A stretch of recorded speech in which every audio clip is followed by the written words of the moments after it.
Es un pedazo de sábana de color marfil claro, con leves marcas más oscuras. ¿Realmente se trata de la imagen de Jesucristo momentos después de su crucifixión, como creen muchos? Las manchas son de verdad su sangre. Según las pruebas de datación por medio del carbono 14 que se han divulgado ampliamente, no.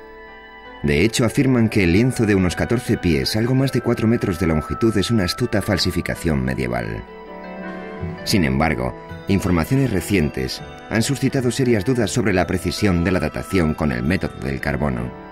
Una vez más, los científicos están dedicando todos sus esfuerzos a encontrar una respuesta a la antigua pregunta: ¿es esta una imagen de Jesús crucificado? La tecnología moderna ha abierto nuevas vías para poder conocer en profundidad la historia de la Sábana Santa. El misterio del Santo Sudario. Catedral de Turín, Italia, 1998.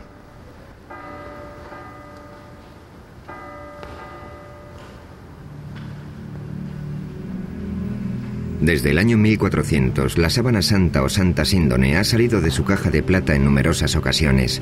Se ha colgado de los balcones para celebrar bodas reales y ha sido expuesta ante las maravilladas miradas de innumerables peregrinos. La sábana apareció por vez primera en Europa en el año 1355 y ya era famosa durante los peores años de la Muerte Negra, época en la que las multitudes hicieron cola para poder verla y época también en la que Gutenberg perfeccionó la imprenta y Colón descubrió América.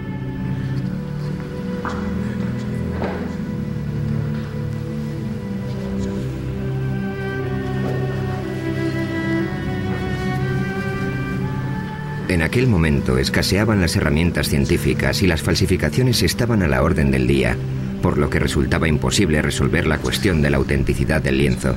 El público en su gran mayoría aceptaba que la sábana era auténtica, pero el debate entre ciencia y religión no había hecho nada más que empezar. En 1898, la Iglesia permitió que se examinara la sábana a través de la mirada imparcial de un nuevo invento: una cámara.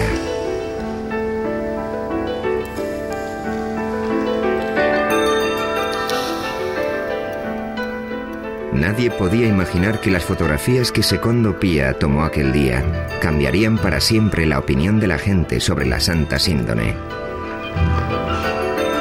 Y es que cuando la placa de cristal salió de la solución de revelado, el fotógrafo vio un rostro nítido y claro, algo que nunca antes se había visto en el lienzo. Comprendió enseguida que la misteriosa imagen del sudario había sido el negativo y que lo que él contemplaba entonces era el positivo. En sus manos sostenía una imagen que marcaría el inicio de todo un siglo de investigación científica. Turín, 1998. 100 años después de que se tomara la primera fotografía, la ciudad de Turín se prepara para otra exposición pública del lienzo. En todo ese tiempo, la sábana santa se había convertido en la pieza de arte más estudiada de toda la historia de la humanidad. Se está preparando un nuevo emplazamiento de alta tecnología para albergarla. Se trata de una urna de aluminio y cristal sellada herméticamente de la que se extrae el aire para luego introducir en su lugar argón, un gas inerte. Una vez colocada la sábana en la urna, ya no se podrá exhibir y manejar con tanta tranquilidad como hasta ahora.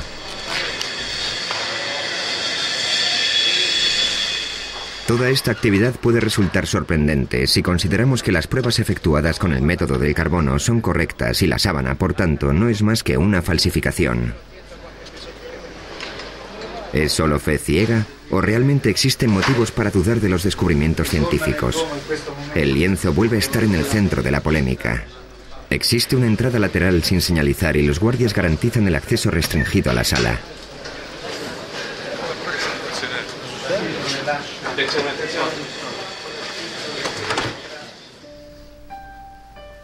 A cubierto de las miradas del público, una experta suiza en tejidos cose centímetro a centímetro y con sumo cuidado la sábana a un nuevo lienzo de mejor soporte. Tan solo una cámara documenta el proceso. Para el conservador del sudario no existe duda alguna sobre quién era la persona a la que una vez cubrió este lienzo.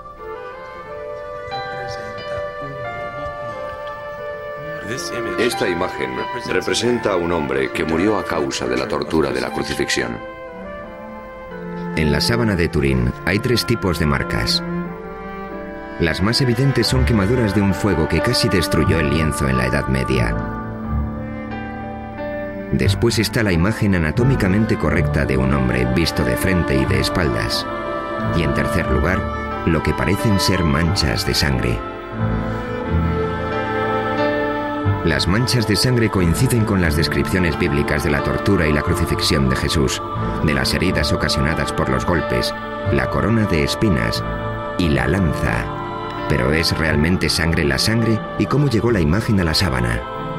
El misterio constante que rodea todas estas preguntas ha supuesto un reto para los científicos a lo largo de muchas generaciones.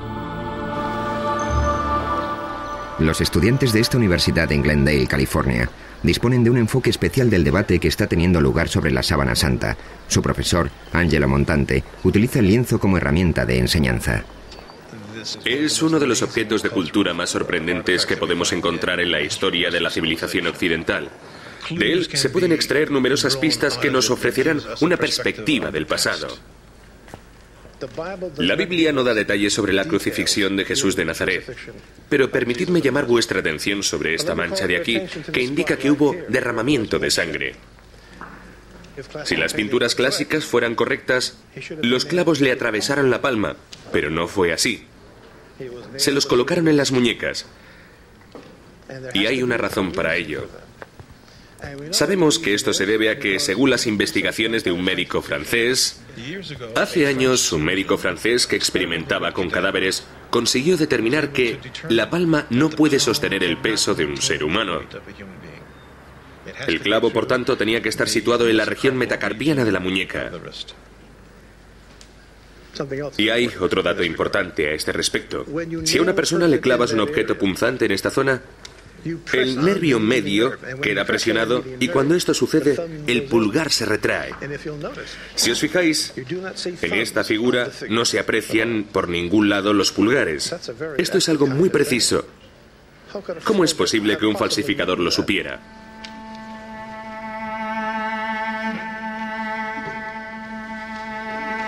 Aquí tenemos una imagen mejorada de la sábana.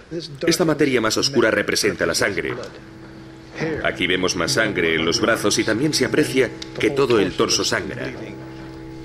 En un lateral, junto a la quinta costilla, hay una herida sangrante. Coincide con la forma de la lanza romana que se utilizaba en la época de la crucifixión.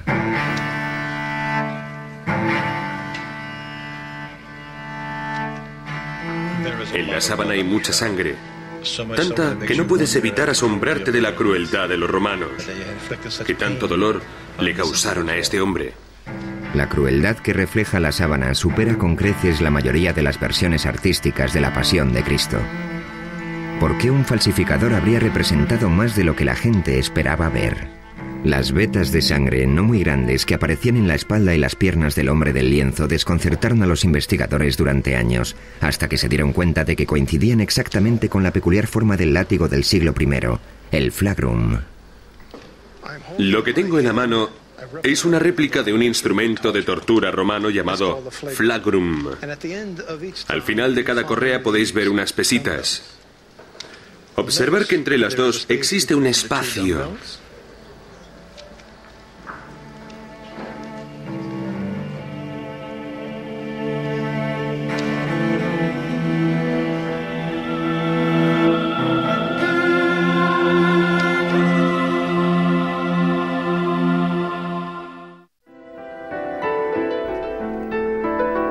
A finales de la década de los 70, un grupo de científicos presionó a la Iglesia para que les dejara examinar la sábana con las tecnologías más avanzadas. Al final llegaron a un acuerdo y el proyecto de investigación de la sábana de Turín, STORP, comenzó sus actividades. El STURP se constituyó con el propósito fundamental de examinar la sábana para determinar cómo se formó la imagen que ha quedado en ella. Pero nos encontramos con un gran problema. Nunca podríamos ver lo que íbamos a examinar hasta que no lo tuviéramos allí. Era como una expedición a una zona desconocida de la jungla. Llevamos con nosotros una gran cantidad de tecnología, casi todos los instrumentos imaginables de que disponíamos para determinar cómo se había formado la imagen. Pensé que iba a poder entrar en la habitación, acercarme a la sábana descubierta, mirarla de cerca, ver las pinceladas y marcharme a casa. Vern Miller era otro de los científicos que tomó parte en este proyecto. También él lo enfocó con una actitud escéptica. La primera persona que me habló de la sábana de Turín fue Barry Schwartz. Pensé que se trataba de un cuento de hadas o algo así. Pero el objetivo del STURP era descubrir el mecanismo que había provocado la aparición de una imagen en un trozo de sábana y no en confirmar que el lienzo era en realidad el sudario de Cristo. Así que, relevados de esa responsabilidad, podíamos verla de un modo más objetivo. Por aquel entonces yo no sabía lo que era esa sábana, jamás había oído hablar de ella. El miembro del STURP, Don Lin, decidió abandonar por un tiempo su trabajo diario como director del JPL, el programa de imágenes digitales de la NASA. En aquel momento estábamos trabajando en el programa Vikingo, que consistía en un aterrizaje suave en Marte. Básicamente tuvimos un día para montar el equipo, para desembalarlo, armarlo y calibrarlo. Se suponía que en torno a la medianoche de aquel día nos entregarían la sábana, y serían las 11 o incluso un poco antes, algo muy raro, cuando bajaron el lienzo por el pasillo hasta la sala donde nos encontrábamos.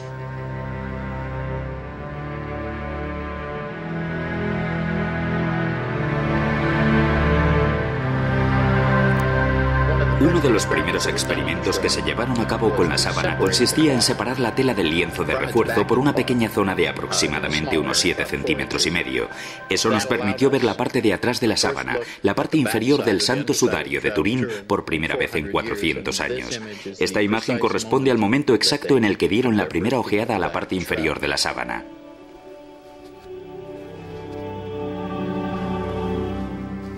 Entonces el profesor Ricci del equipo italiano insertó una cámara endoscópica entre las dos telas. Cuando vi que la luz de la cámara enfocaba la mancha de sangre número 3 desde abajo, apagué las luces de la habitación.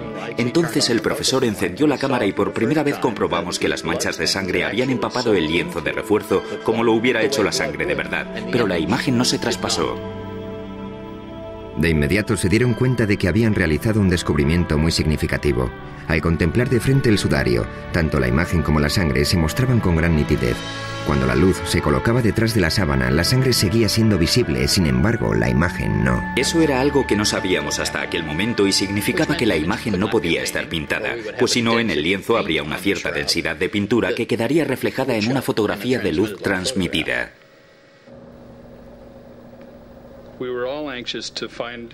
Todos estábamos deseando averiguar si la sangre era real o no. Cuando examiné por primera vez el lienzo, durante todas esas pruebas, no creí que la sangre fuera real. Era roja y parecía fresca, demasiado para una sangre con 2000 años de antigüedad. Para determinar si era real, tomamos muestras en una cinta de superficie adhesiva y la examinamos en el laboratorio más tarde. Pasaron varios meses antes de que determináramos que era sangre de verdad. En la siguiente diapositiva vemos la sangre sobre el entramado de la tela, los micropuntos de esta foto. ¿Es esta la sangre de Jesús? ¿Es la sangre de otra persona que fue crucificada por los romanos? ¿O es la sangre de un hombre inocente utilizada para crear un engaño tan extraordinario? Una de las teorías de la formación de la imagen en la sábana afirmaba que podía ser una quemadura, porque su color es muy similar al que aparece con el uso en una funda de una tabla de planchar. A una luz normal, la quemadura y la imagen parecen idénticas. Las quemaduras emiten destellos fluorescentes cuando se las expone a la luz ultravioleta, así que utilizamos esta, pero no se veía la imagen del cuerpo. Obtuvimos imágenes maravillosas de las quemaduras que había en el sudario, pero ni rastro de la imagen del cuerpo, lo que demostraba que no podía ser una quemadura. Y en lo referente a qué pudo haber causado la aparición de la imagen, los científicos fueron descartando una posibilidad tras otra. Los análisis microscópicos de los hilos determinaron que el cambio de color de los mismos se debía a un cambio químico, a una oxidación deshidratada, pero no sabemos qué es lo que lo origina. Las manchas de la sábana son prácticamente imperceptibles y muy complejas. Observándolas veremos que mientras una fibra ha perdido su color, la que está junto a ella lo conserva. No obstante, cada fibra mide 1/10 parte del diámetro del cabello humano. Y en algunos lugares, la imagen penetra tan solo 5 centésimas de milímetro. No hay un método conocido para reproducir tales marcas en una tela. En los últimos años se han descubierto imágenes muy tenues de flores en la propia sábana. De este área de investigación se han ocupado con gran entusiasmo el doctor Alan Wanger, de la Universidad de Duke, y su esposa Mary.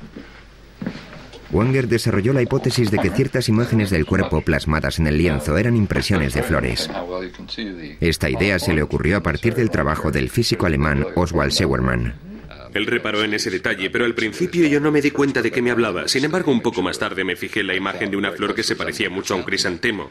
Y cuando me eché hacia atrás y miré la sábana en conjunto, comencé a ver muchas de esas imágenes por todo el lienzo. Obviamente, las flores fueron depositadas en torno al cuerpo en el momento del entierro.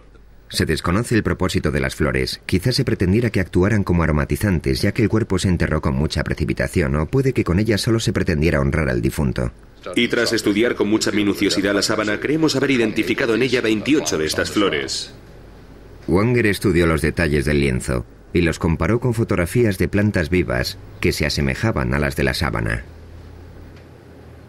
Además, conseguimos determinar la época de floración de esas variedades concretas y todas florecen en marzo o en abril, es decir, en la época en que tenía lugar la Pascua judía, época de la crucifixión. Mar Muerto, Israel. La mayor parte de las plantas que identificaron los Wanger parecían ser originarias del área de Jerusalén. El matrimonio hizo partícipe de sus descubrimientos al botánico más importante de Israel, Avinoam Danin. Utilicé detalles de la morfología de las plantas y tuve el placer de confirmar sus observaciones. Entonces estuve estudiando la sábana cada vez con más atención y localicé y señalé aquí unos 12 o 13 objetos botánicos. Una de las plantas, el Zygophyllum dumosum, fue la prueba clave para el botánico Danin. No solo vio su imagen en la sábana, sino que encontró detalles aún más precisos que los Wanger. ¿Descansó esta planta en un tiempo sobre la Santa Síndone de Turín? Aquí vemos la imagen de una Zygophyllum dumosum. La hoja de invierno es así. Y este es el pétalo. La Zygophyllum dumosum crece tan solo en un lugar del mundo, en un pequeño reducto cerca de Jerusalén. Las 4 hojas que encontré están tan claras que puedo afirmar que el tallo de Zygophyllum dumosum fue depositado sobre la sábana en primavera. Además, podría decirles que es imposible que el lienzo se hiciera en otro lugar del mundo. Tuvo que ser aquí.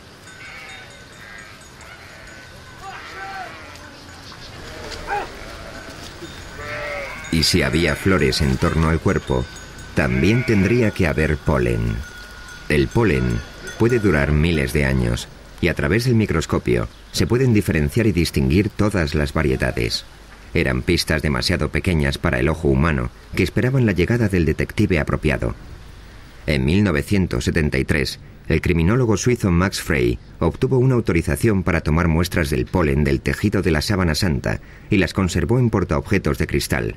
Este hombre, que contaba con una formación en botánica, pasó años analizando su contenido de polen. Falleció antes de poder terminar y publicar sus conclusiones, pero otros continuaron su labor. Con la ayuda de las tecnologías más novedosas, pueden identificar con exactitud cada grano de polen y averiguar a qué planta corresponde. Uri Baruch es el experto en polen más importante de Israel. Trabaja con el Dr. Danin y se encarga de calcular el tipo y la frecuencia del polen que contienen los portaobjetos de Frey. Pensé que también había algunas bayas con el mismo tipo de polen, pero todavía no las hemos encontrado. Es el primer caso que vemos de este tipo de polen.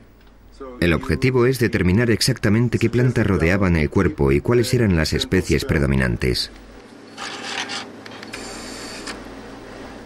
De los 58 tipos de polen identificados hasta el momento, 28 de las plantas que los producen tan solo existen en Oriente Medio, prueba de que la sábana pasó aquí una parte de su historia.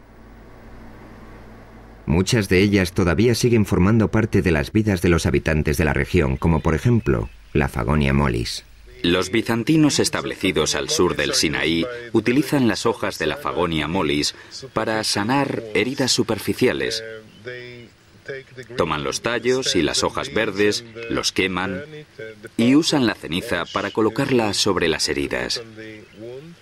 La llaman uraga.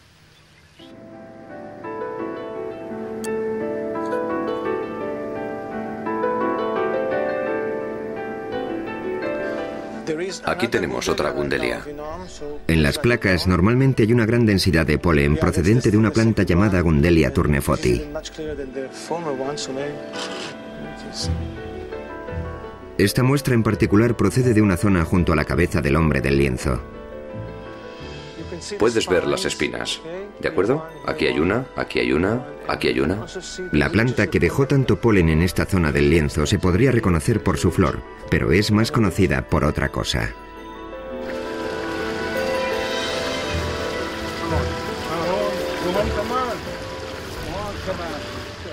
Tengo que utilizar mi cuchillo porque es una planta con muchas espinas.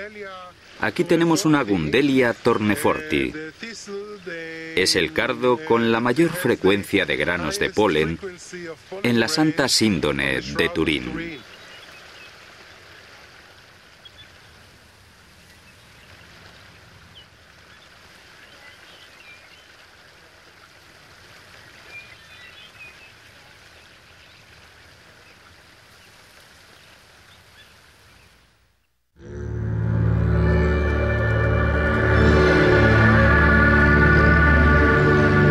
En este monasterio ortodoxo griego, en las profundidades del desierto del Sinaí, encontramos una pintura muy especial de Jesucristo conocida como el Pantocrátor.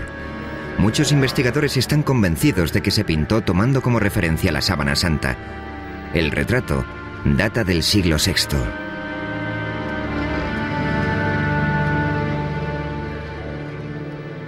En el icono podemos ver que los ojos son muy grandes y están bastante separados.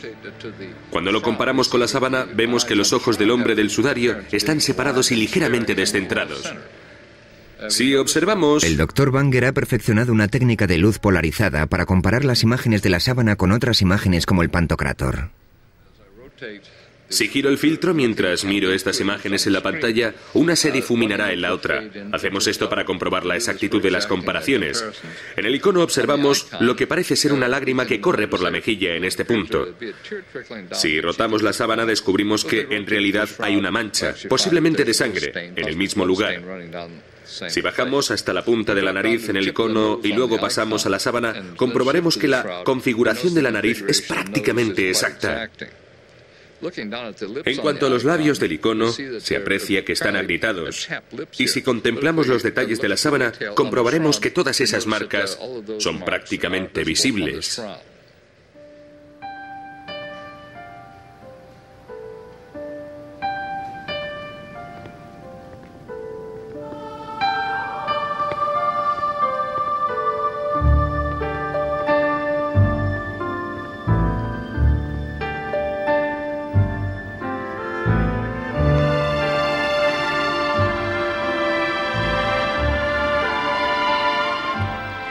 Jesús ha sido la persona más representada de la historia, pero la Biblia jamás describió su aspecto.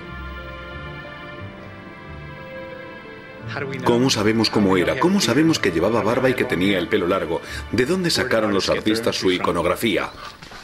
El historiador de arte Jack Riley ha realizado un estudio sobre el rostro de Jesús en la pintura. ¿Existe una fuente común para la representación de esta imagen que todos conocemos tan bien? Cada artista tiene su propia visión del hombre, en actitud sufridora o triunfante, del redentor o del humilde. Sin embargo, a lo largo de los siglos los artistas se han atenido a ciertos parámetros que nos permiten identificar al hombre como Jesús. ¿Cuáles son las directrices que siguen? ¿Y de dónde proceden? Rayleigh y muchos otros investigadores creen que existía un prototipo de Jesús que estableció la pauta a seguir hace siglos.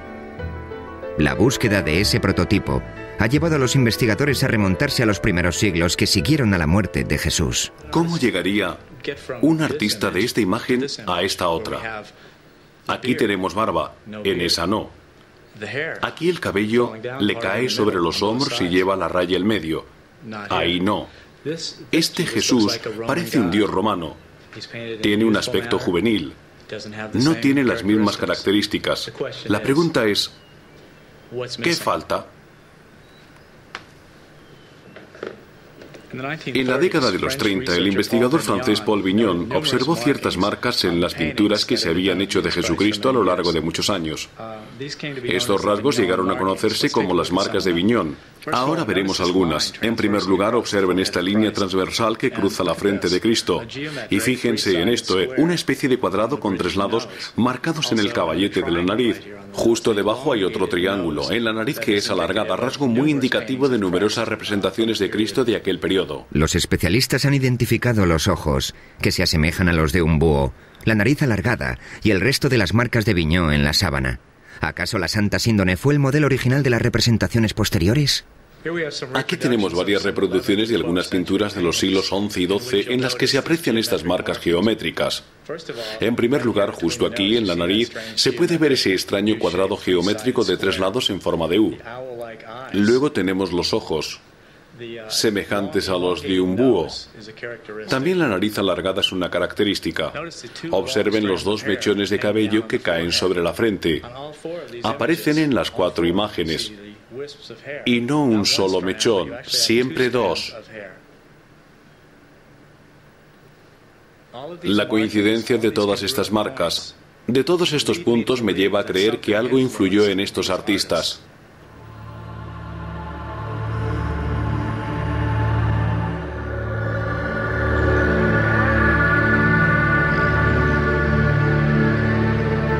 Si la sábana es el sudario de Jesús, entonces su peregrinaje comenzó aquí, en el lugar donde Cristo murió. En la ciudad moderna de Jerusalén, el pasado sigue vivo. Muchas de las costumbres que aquí se practican aún son un reflejo del mundo antiguo. ¿El entierro del hombre de la sábana se realizó de acuerdo con la cultura hebrea?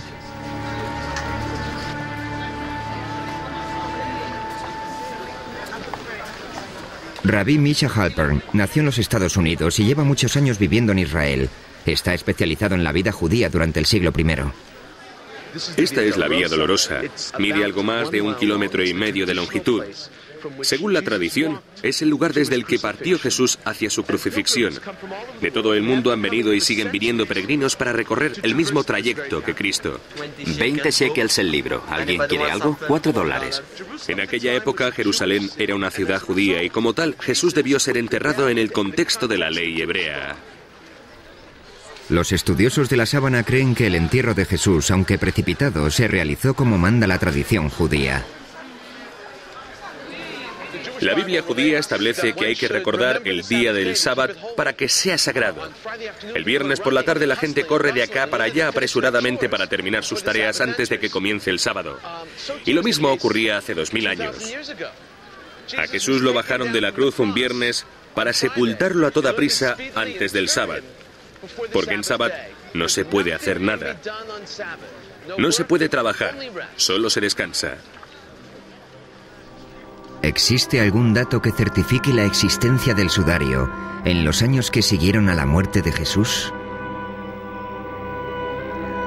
Cuenta la leyenda que un rey que se encontraba en las proximidades de Edesa cayó gravemente enfermo y mandó llamar al sanador judío. Jesús ya había muerto, pero al rey le entregaron un lienzo que llevaba su imagen. El rey Abgar sanó inmediatamente y el lienzo milagroso comenzó a ser conocido con el nombre de El Mandilión.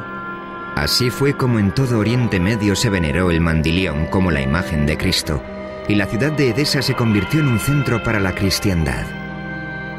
Mandilión es una palabra que significa toalla pequeña. En esa tela había una cara de Jesús pintada sobre un fondo estilizado y normalmente aparecía enmarcada. Si el mandilión era la sábana santa, ¿por qué en él solo aparecía el rostro? Entonces solo se decía de ella que era un lienzo con una cara, pero Ian Wilson, el historiador inglés, afirma que existe una palabra clave para explicarlo en los documentos antiguos, tetradiplón, que significa doblado en 4. Si doblas el lienzo en 4 partes, al final lo que tienes es un pequeño rectángulo con el rostro en el centro. ¿Podría la sábana de Edesa ser la Santa Síndone doblada en 4 para mostrar solo la cara? La sábana en sí mismo es el mapa que mejor nos permite ubicarla en el pasado. Comienzas siguiendo una pista que te lleva a otra y así sucesivamente. Voluntarios, por favor. En 1978 el equipo del Sturb descubrió un cierto número de pliegues en el lienzo, de los cuales 8 eran bastante prominentes. Lo que vamos a hacer ahora es reproducir la forma en que estaba doblada la sábana. Las fotografías con luces de descomposición demostraron que sí, que realmente la sábana tiene 8 pliegues. Por supuesto, la fotografía no puede decirnos cuándo se hicieron, pero de lo que sí da fe es de que al menos una vez en su existencia, ese lienzo se dobló 8 veces. El resultado sería un rectángulo con un rostro en el medio.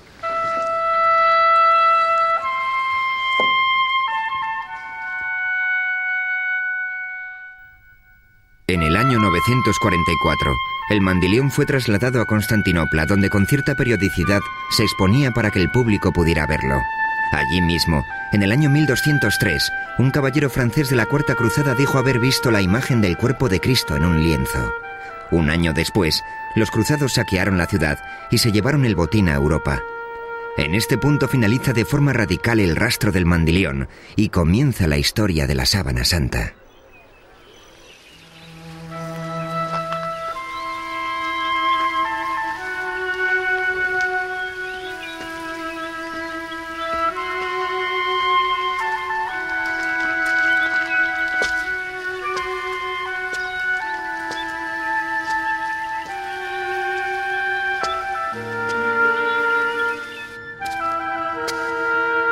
Esto es una cueva a las afueras de Jerusalén que posiblemente es muy similar a la que sirvió de sepulcro a Cristo.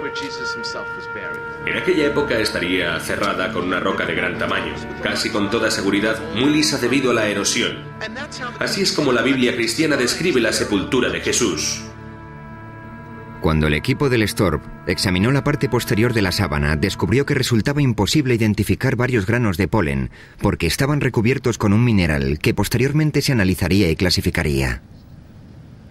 Al investigar el mineral descubrieron que se trataba de una piedra caliza, por decirlo de alguna manera. Una caliza muy rara y autóctona de una zona situada en las afueras de Jerusalén.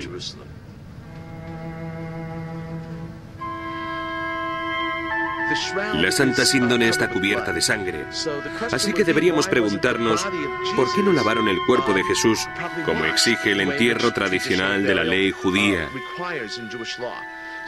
La respuesta podría ser la siguiente.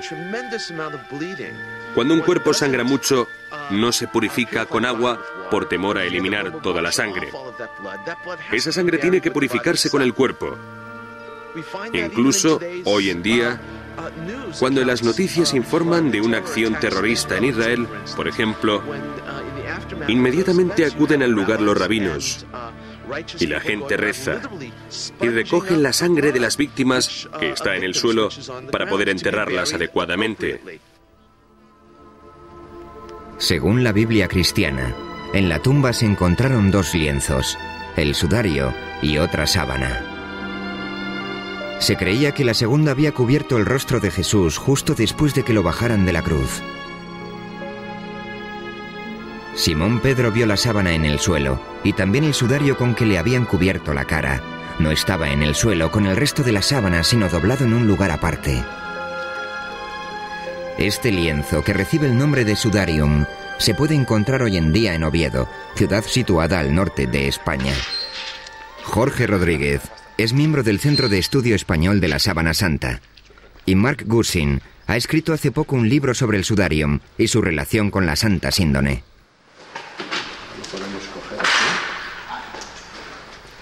El sudarium está cubierto de sangre, pero en él no hay imagen alguna como sucede en la sábana. Se cree que retiraron el lienzo del rostro antes de envolver el cuerpo en la sábana. Claro, porque es para limpiar. Claro, en realidad es un trapo, sí. El lienzo huye del peligro. Siempre iba por delante de los invasores. Escapaba de ellos. Siempre iba más al norte, a lugares más seguros, y allí permanecía. Y esta ciudad era el lugar más seguro de toda España durante la invasión musulmana. Fuera de Jerusalén, su viaje comenzó en el año 614 para escapar del ejército persa, que no cesaba en su avance. Llegó primero a Alejandría, pero se fue moviendo en repetidas ocasiones hacia el oeste, a lo largo de la costa africana, hasta que por fin llegó a Toledo, en la España cristiana. Cuando en el año 711 los musulmanes invadieron la península ibérica, el sudarium fue llevado a toda prisa al norte, a las montañas, y una vez allí lo ocultaron en una cueva.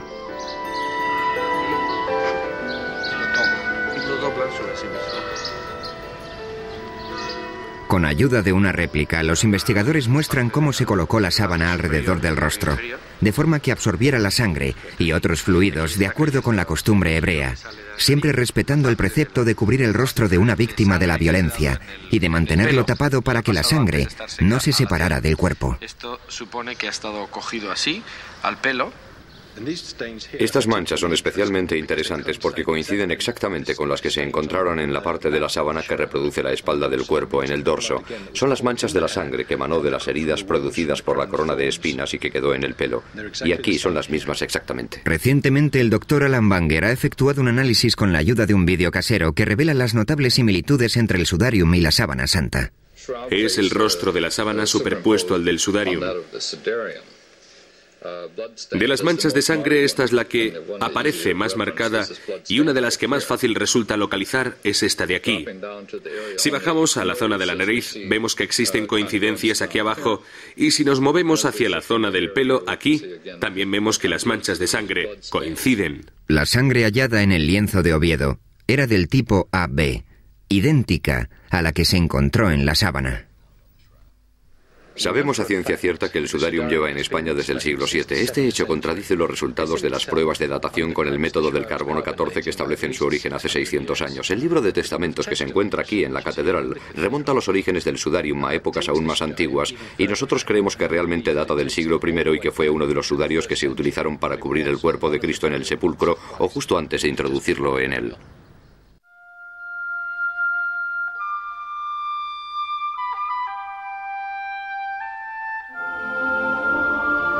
En 1988, las pruebas del carbono 14 concluyeron que el lienzo no tenía más de 600 años de antigüedad. Parecía que tal afirmación pondría fin a todas las investigaciones científicas sobre la sábana. Se aventuraron muchas teorías que exponían la posibilidad de que las pruebas se equivocaran, pero muy pocos científicos estaban convencidos de ello. Entonces, un microbiólogo, el Dr. Garza Valdez, anunció un descubrimiento significativo. Sobre las fibras de este antiguo lienzo encontró una fina película originada por una bacteria que podía distorsionar la datación por medio del método del carbono. En 1996, realizó unas pruebas a varias fibras de la sábana y observó que había una capa de material suficiente para poder desviar de forma significativa los resultados de la datación con el método del carbono. El Dr. Harry Goff es el inventor de la moderna técnica de la datación mediante el carbono 14. La contaminación bacteriana es algo de lo que no eran conscientes las personas que llevaron a cabo la datación con el método del carbono. De hecho, no creo que nadie conociera su existencia hasta que Garza Valdez descubrió esta posibilidad. Y aunque lo hubieran sabido, los procesos de limpiado que utilizaban no lo hubieran tenido en cuenta. Así que no había modo alguno de que hubieran podido establecer con total exactitud la fecha de origen del material de la sábana. Cuando comenzaron a cuestionarse los resultados de la datación mediante este método, los científicos pusieron manos a la obra para encontrar una forma de separar la película de material bioplástico del tejido original. Cuando el procedimiento para separar la celulosa de la película bioplástica esté bien determinado, creo que estaremos preparados para ofrecernos a realizar otra datación de la sábana con el método del carbono 14. Si se aceptará nuestra oferta o no, es algo que no está claro. En lo referente a la datación mediante la prueba del carbono, existe aún otro factor que, de demostrarse, desestimaría todos los resultados obtenidos hasta el momento: la radiación. Si lo que dicen los físicos es correcto, es una imagen proyectada. En otras palabras, casi vienen a decir que quizás el cuerpo estuviera flotando en medio del sudario y que toda la proyección incidía en ángulos rectos en el cuerpo. Esta imagen está directamente tomada del cuerpo, que está paralelo a la gravedad. Es algo tan extraordinario que la única explicación posible es que se trate de fenómenos de radiación. La radiación puede ser el único modo de explicar los recientes descubrimientos, según los cuales la imagen sería como una placa de rayos X que revela estructuras internas del cuerpo. Ahora estamos viendo los huesos, los metacarpianos, que son estos. Pero lo más sorprendente es que cuando nos movemos hacia la zona de la muñeca y vamos superponiendo la radiografía, podemos identificar todos los huesos de la muñeca de la sábana de Turín. Vemos que los rasgos del esqueleto en la profundidad del cuerpo consisten en una especie de radiación de rayos X. Por eso opinamos que la imagen, en lugar de derivarse del contacto directo de la sangre y demás, está formada básicamente por esta notable y única situación de radiación. Si superponemos una calavera al rostro que aparece en la sábana, vemos que se aprecian estructuras internas con notable claridad. Aquí observamos que lo que estamos viendo son las imágenes de los dientes. A medida que vamos alternando una imagen con otra, vemos que en la sábana aparecen los dientes con sus raíces y todo. Entonces, ¿cuál es la fuente de la radiación? Algunos investigadores opinan que también tienen la respuesta a esa incógnita. Creo que esta imagen quedó plasmada en la sábana debido a la transformación que tuvo lugar durante la resurrección. El cuerpo pasó de un medio a otro, y al hacerlo, dejó un retroceso de partículas de radiación tras de sí que marcaron la imagen de la sábana. Por eso también hemos conseguido el efecto tridimensional en otras cosas. ¿Qué causa este fenómeno? No lo sé. Y aún más difícil sería explicar cómo se obtiene esa energía de un cadáver.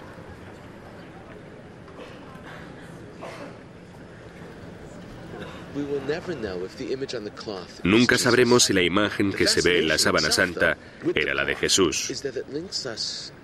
La fascinación que produce el lienzo en sí mismo es que nos vincula a todos con una muerte, con la muerte de una persona.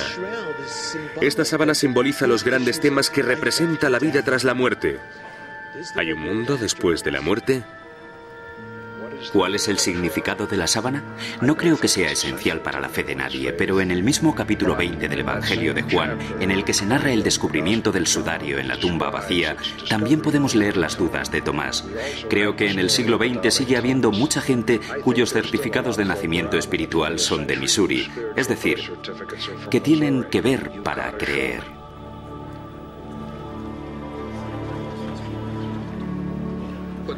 Lo que me ha llamado la atención durante todos estos años ha sido el misterio que la envuelve. Creo que en la sábana hay claves que todavía no se han revelado o que no son evidentes y claras para la gente que contará la historia de la Santa Síndone y de cómo se creó. Sabía que la gente me preguntaría si había vivido grandes experiencias religiosas o algo así. Así que me senté ante el lienzo a las 3 de la mañana y guardé silencio. No había nadie por allí. Entonces lo miré y dije, bueno, ¿cómo te sientes? No, lo cierto es que no viví grandes experiencias religiosas. Pero una cosa que realmente caló muy profundo en mi mente fue contemplar la cabeza. En comparación con el cuerpo, su rostro tiene una expresión pacífica y serena, a pesar de que el cuerpo había sufrido horribles tormentos. Una parte no encaja con la otra.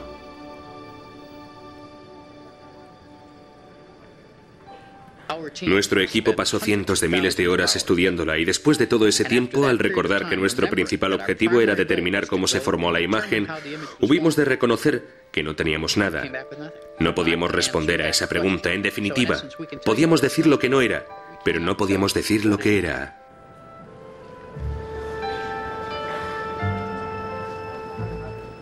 La teología no debería entrar en conflicto con la tecnología. La razón jamás podrá probar la divinidad de Cristo. La ciencia puede exponer una afirmación teológica. Como mucho puede decir, posiblemente este lienzo sirviera de sudario a Jesús de Nazaret. Pero la pregunta que planteó la teología es: ¿quién creéis que soy? Ningún laboratorio científico puede responder a eso. Todavía sigue correspondiendo al individuo revisar las pruebas de que dispone y decidir por sí mismo qué es en realidad la sábana de Turín.